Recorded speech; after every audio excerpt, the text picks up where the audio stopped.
இன்றைய தமிழ் சினிமா செய்திகள். செப்டம்பர் 1 முதல் புதிய தமிழ் திரைப்படங்களின் வெளியீடுகள் நிறுத்தப்படலாம் என்ற அறிவிப்பு வெளியாகியுள்ளது. முக்கியமாக திரைப்படங்கள் தியேட்டரில் வெளியாகி 8 வாரங்கள் கழித்துதான் OTTயில் வெளியாக வேண்டும் என்ற விவகாரம்தான் பிரச்சனையின் மையம். இது தொடர்பாக தயாரிப்பாளர்கள் தரப்பில் புதிய படங்களின் ரிலீஸ், ஷூட்டிங் மற்றும் போஸ்ட் புரொடக்ஷன் பணிகளை நிறுத்தும் முடிவு அறிவிக்கப்பட்டுள்ளது. இந்த பிரச்சனை தீர்க்கப்படாவிட்டால் செப்டம்பர் மாதத்தில் வெளியாக தயாராக இருக்கும் பல பெரிய படங்களின் ரிலீஸ் தேதிகளும் மாறக்கூடும். அதாவது OTTக்கும் தியேட்டருக்கும் நடக்கும் இந்த மோதல் இப்போது ஒட்டுமொத்த காலிவுட்டையே பாதிக்கும் நிலைக்கு வந்திருக்கிறது.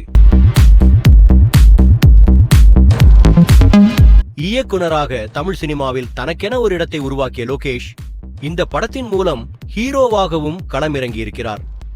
அருண் மாதேஸ்வரன் இயக்கிய இந்த படம் வெளியான 2 வாரங்களிலேயே உலகளவில் 100 கோடி ரூபாய் வசூலை கடந்துள்ளதாக தகவல் வெளியாகியுள்ளது.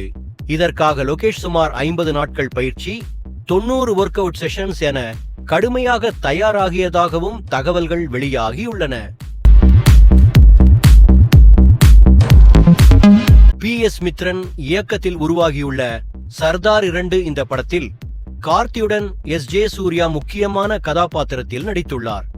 ஸ்பை ஆக்ஷன் பின்னணியில் உருவாகியுள்ள இந்த படத்தின் மீது ரசிகர்களுக்கு ஏற்கனவே எதிர்பார்ப்பு அதிகம். செப்டம்பர் 10 படத்தின் ரிலீஸ் தேதியாக அறிவிக்கப்பட்டுள்ளது.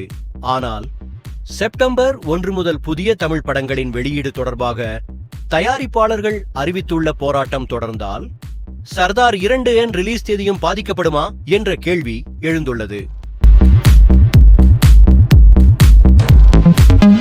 விஸ்வநாத் சான்ஸ் திரைப்படம் திரையரங்குகளில் வெளியாகியுள்ளது. வெங்கட் அட்லூரி இயக்கியுள்ள இந்த படத்தில் சூர்யாவுடன் மமிதா பைஜு நடித்துள்ளார். குடும்ப உறவுகள், காதல் மற்றும் உணர்வுகளை மையமாக கொண்ட இந்த படத்திற்கு ஆரம்பகட்ட ரசிகர்கள் மத்தியில் கலவையான விமர்சனங்கள் கிடைத்துள்ளன.